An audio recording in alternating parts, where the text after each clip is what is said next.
मैं आर.सी. गुप्ता, माँ कस्तूरबा गांधी महिला कॉलेज ऑफ एजुकेशन भरतपुर से ईपीसी फर्स्ट में बीएड फर्स्ट ईयर के लिए मैं आज पैनल पर चर्चा पर कुछ चर्चा करूंगा। इसकी विशेषताएं, सीमाएं और इसके स्वरूप का वर्णन करूंगा।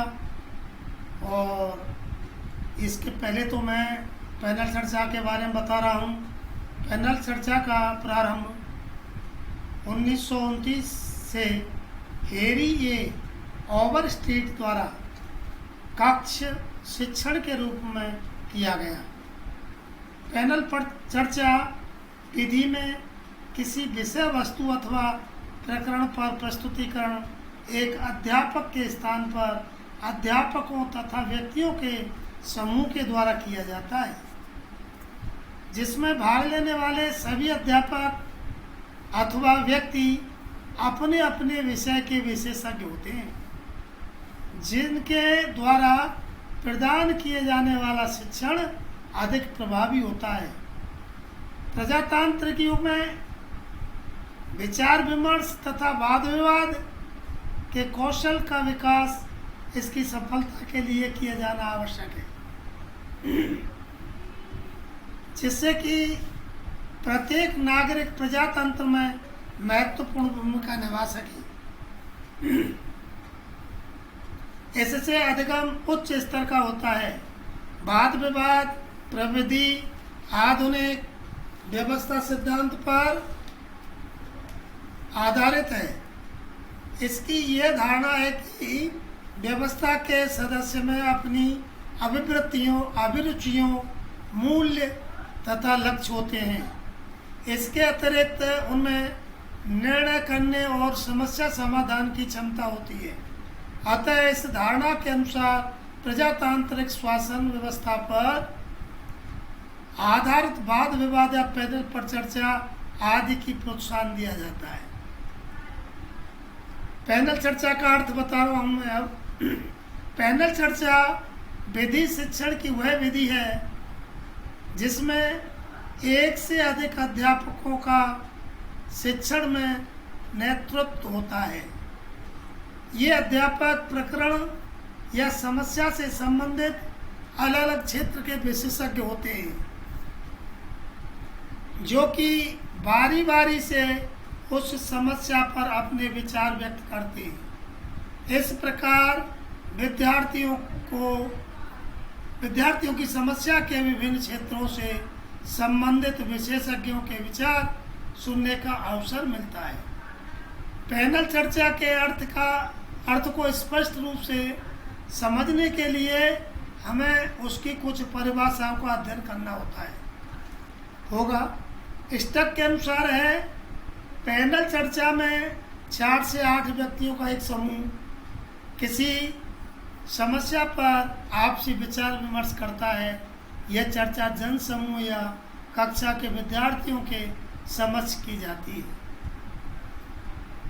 एक दूसरे व्यक्ति वो हैं हार्वर्ड गुनी के अनुसार, परिचर्चा उस समय होती है जब व्यक्तियों का एक समूह आमने सामने एकत्रित होकर मौखिक अंतःक्रिया द्वारा सूचनाओं का आदान प्रदान करते हैं या किसी सामूहिक समस्या का कोई निर्णय लेते हैं।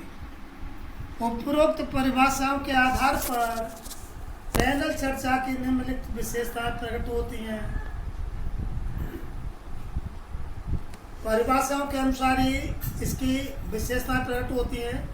पहला नंबर 1 है, पैनल चर्चा में एक समूह शिक्षण का नेतृत्व करता है। दूसरा, इसमें भाग लेने वाले समूह से सदस्य शिक्षक प्रकरण या समस्या से संबंधित विभिन्न क्षेत्रों के विशेषज्ञ होते हैं। तीसरा नंबर है, भाग लेने वाले सदस्य अध्यापक बारी बारी से अपनी अपनी बात छात्रों के समक्ष रखते हैं। चौथा है, इसका आयोजन प्रजातांत्रिक व्यवस्था के अनुसार या अनुरूप किया जाता है। यह माना जाता है कि समूह के प्रत्येक सदस्य में अपनी रुचि, योग्यता, मूल्य, अभिवृत्तियाँ तथा लक्ष्य होते हैं। साथ ही उनमें निर्णय लेने की क्षमता भी होती है। 5वां पॉइंट है इसका, इसमें छात्र केवल सुनते हैं और किसी प्रकार की समस्या अथवा कठिनाई रहने पर चर्चा के अंत में प्रश्न पूछते हैं। अब आता है पैनल चर्चा का स्वरूप। इसके बारे में स्वरूप के बारे में बताऊंगा। इसका पहला पॉइंट है या पहला बिंदु है अनुदेशक। पैनल चर्चा में सर्वाधिक महत्वपूर्ण कार्य अनुदेशक का होता है। सर्वप्रथम इसका ही कार्य प्रारंभ होता है। इसे ही वाद विवाद अथवा पैनल चर्चा की संपूर्ण व्यवस्था करनी होती है। वाद विवाद का प्रकरण क्या होगा, यह किस स्थान पर आयोजित किया जाएगा, इसमें भाग लेने वाले सदस्य कितने एवं कौन कौन होंगे, अध्यक्ष कौन होगा, परिचर्चा में किन किन उपकरणों की आवश्यकता होगी आदि का निर्धारण एवं व्यवस्था करने का कार्य अनुदेशक का ही होता है। इसके अतिरिक्त वह संपूर्ण कार्यक्रम की समयानुसार कालांश का निर्धारण करके व्यवस्था करता है।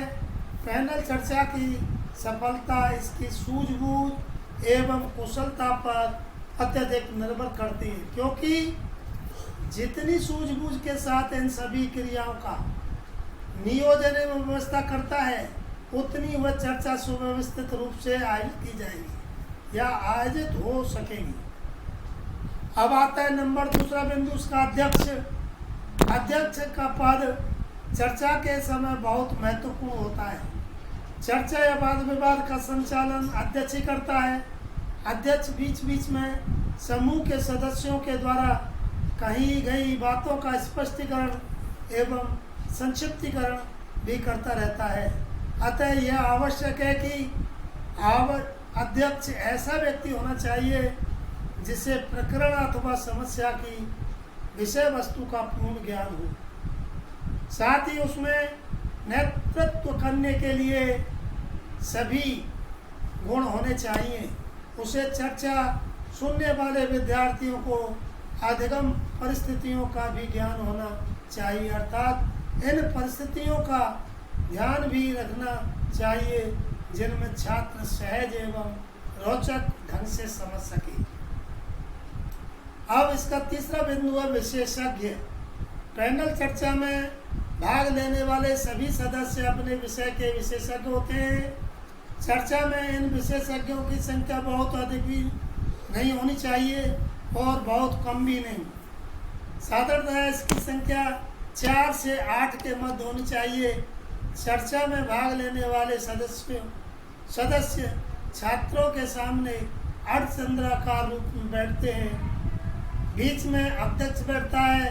अध्यक्ष द्वारा चर्चा की परिचय रूप में रखने के पश्चात समूह के सभी सदस्य बारी बारी से अपने क्षेत्र से संबंधित विचार रखते हैं, जिसका समय सभी सदस्यों का लगभग बराबर होता है। सामान्यतः चर्चा लगभग आधे से 1 घंटे की होती है। प्रत्येक सदस्य के बोलने के पश्चात अध्यक्ष इसमें सुधार करता हुआ उसका संक्षिप्तीकरण करता है। चौथा पॉइंट है इसका श्रोतागण या छात्र। जब तक चर्चा चलती रहती है, अर्थात अध्यक्ष एवं विशेषज्ञ जब अपनी अपनी बात प्रस्तुत करते हैं तो छात्र उन्हें चुपचाप बैठकर सुनते रहते हैं। यदि चर्चा से संबंधित उन्हें किसी प्रकार की कोई समस्या कठिनाई होती है तो चर्चा के अंत में वे प्रश्न पूछते हैं। वे कुछ ऐसे संबंधित बिंदुओं को भी पूछते हैं जिन्हें वाद विवाद या चर्चा में सम्मिलित नहीं किया गया था। छात्रों की समस्या का समाधान समूह के सदस्यों द्वारा करने का प्रयत्न किया जाता है। उनका साथ इस कार्य में अध्यक्ष भी देता है। अब आता है, मैं इसका शीर्षक सारांश बताऊंगा। जो सारांश है, उपरोक्त जो सीमाएं रह गई हैं, इसकी सीमाओं के बारे में बता रहा हूँ। पैनल चर्चा की सीमाएं, वाद विवाद के अंतर्गत कुछ सदस्य ही अत्यधिक बोलते हैं, जिससे वाद विवाद पूरी तरह सफल नहीं हो पाता। दूसरा नंबर है, पैनल में यह संभव नहीं होता कि सभी सदस्यों को अपने विचार रखने के लिए समान समय प्रदान किया जा सके, चाहे रूपरेखा में इस बात को दर्शाया गया हो। पैनल चर्चा में कई बार आलोचना के रूप में की जाती है, इससे चर्चा वास्तविक रूप से में सफल नहीं हो पाती। कई बार समूह के सदस्यों में पहले से प्रतिस्पर्धा होती है, वे चर्चा के समय भी इससे ग्रसित होकर एक दूसरे की बात की विचारों की अवहेलना या आलोचना करने लगते हैं, इससे चर्चा सफल नहीं हो पाती है। पैनल चर्चा विधि छोटी कक्षाओं के लिए उपयुक्त विधि नहीं है। पैनल चर्चा में सदस्यों द्वारा प्रकरण के संबंध में कई बार परस्पर विरोध बात कह दी जाती है, जिस छात्रों को भ्रम या शंका होती है। अब सारांश बता रहा हूँ मैं। उपरोक्त सीमाओं के होते हुए भी पैनल चर्चा शिक्षण की एक अच्छी विधि है, जिसमें छात्रों को प्रकरण से संबंधित विभिन्न विशेषज्ञों को सुनने का अवसर मिलता है। साथ ही वे अपनी शंकाओं का समाधान भी कर सकते हैं। इस विधि से छात्रों में प्रजातांत्रिक मूल्यों का भी विकास होता है। जय हिंद।